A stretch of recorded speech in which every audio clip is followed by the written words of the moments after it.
come now to chapter 8, a very important chapter. It deals with resources for strategy. And in this you find that there are two key resources. One is money, finance, and the other one is planning and planning staff. You need talents for facilitating the right type of strategic planning. Now you remember Sun Tzu, right? And Sun Tzu had one very important phrase that's often quoted, and that is, try to win without fighting. Without fighting a war, yet able to gain enemy resources. This is the deep aspect of Sun Tzu thinking, and it's something which is very hard to achieve even today. How do you win without fighting? Right, the phrase is without fighting a war yet able to gain enemy resources, and in Chinese it's called 不战而起, 人之兵. And of course the key idea you'll find is not to wage the war unnecessarily. The best example I can give you is Emperor Akbar, Mongol Emperor in India. What did he do?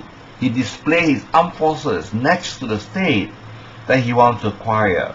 And the king, when seeing the massiveness of the empire, how well trained they are, simply agreed to be part of the empire without fighting.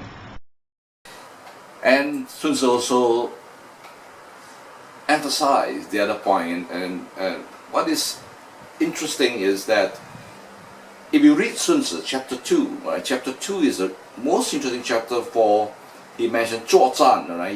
For him 作战 is actually about fighting using resources. And within that chapter you find embedded all the accounting concepts about costing, how to estimate, and and you go right down to estimating even glue, how much it will cost, and so on and so forth. But then you find when you turn down to chapter 13, right, Sun Tzu will say, look, no, right, that you should spend no resources to get the right information, critical information. You find 2,500 years ago, Sun Tzu prized information far more than material things, information. And for that, he will say that you should not spare any resources required for getting the right information. And you read further, he will say that the king who is not liberal, not prepared to spend this kind of money, be liberal with spies to get the information, that he's actually been very inhumane, because with the critical information he could want a war, prevent a war. So critical information in Sun Tzu's mind is the key to victory, not weapons, not technology. It is simply the right, timely information. So, for strategic planning, there are two types of resources: the financial and the staff.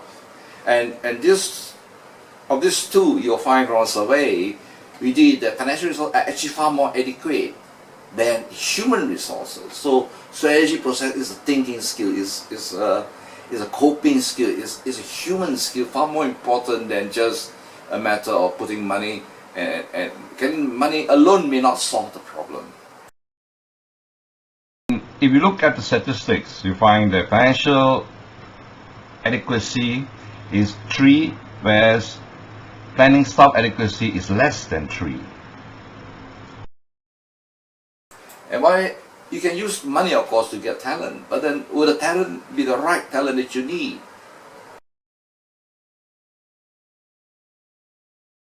to do the job? That is something that you have to consider.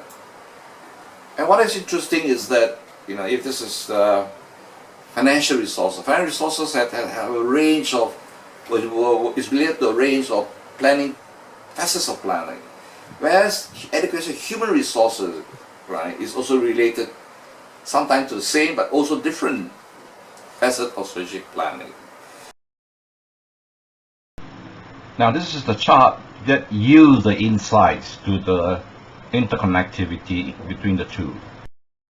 Most importantly, you will find that in particular, very important is human resources is required, adequacy is required for coordination. Coordination is human intensive and also is skill related. How to coordinate in such a way that you do not upset managers, You do it that you facilitate the process. And of course, financial resources are adequate, are required to acquire all the technology, all the hardware, software. And of course, I'll delve a little more into talent that are needed. And especially, let's take for example the COVID-19. Microbiology industry is an industry that's highly complex. And of course, when it comes to evaluating how alternatives to coming out with a vaccine to solve the problem, right? It is also a matter of getting the right person to do the job. You must have the right talent. It's not just a matter of money and that you will get the right people. And coordination, and I give another illustration for coordination.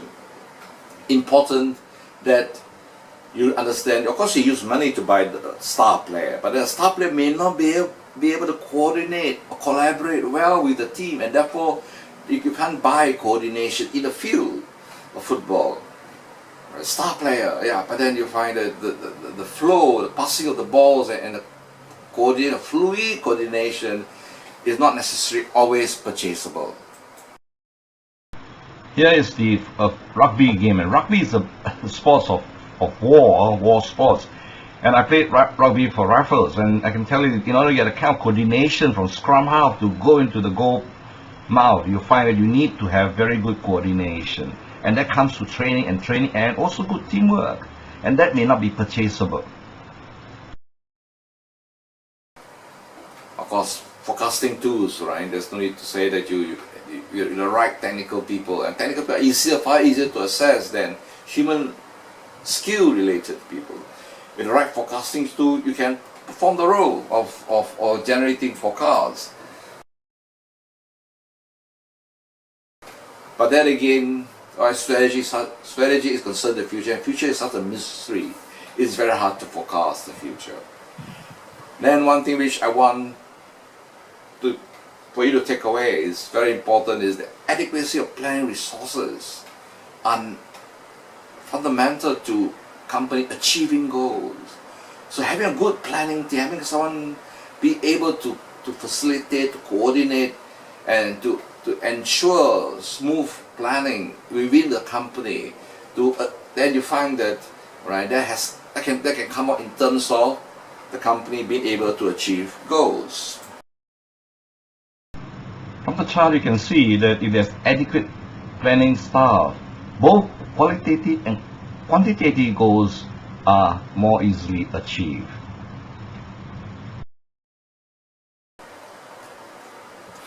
And what I think is really important of having adequate staff is that the company can generate timely strategies.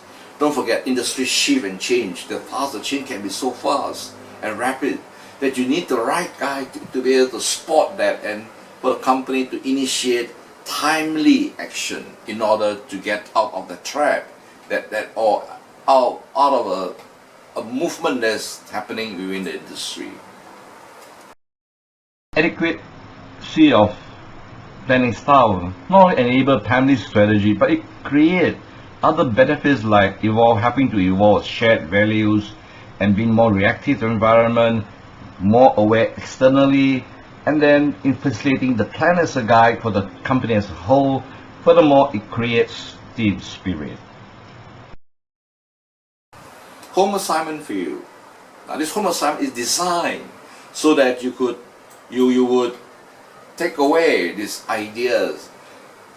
As I said, strategy is a thinking process, and I put here for you, right, for you to think through adequacy of human resources, adequacy of financial resources, and see how that impact on the strategic planning process. Happy thinking.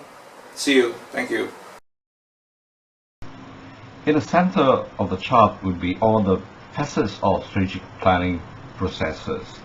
And then you find that adequacy of staff, for example, is related to coordination of planning, whereas adequacy of financial resources is not. Then adequacy of financial resources is related to project studies being undertaken, probably by consultants.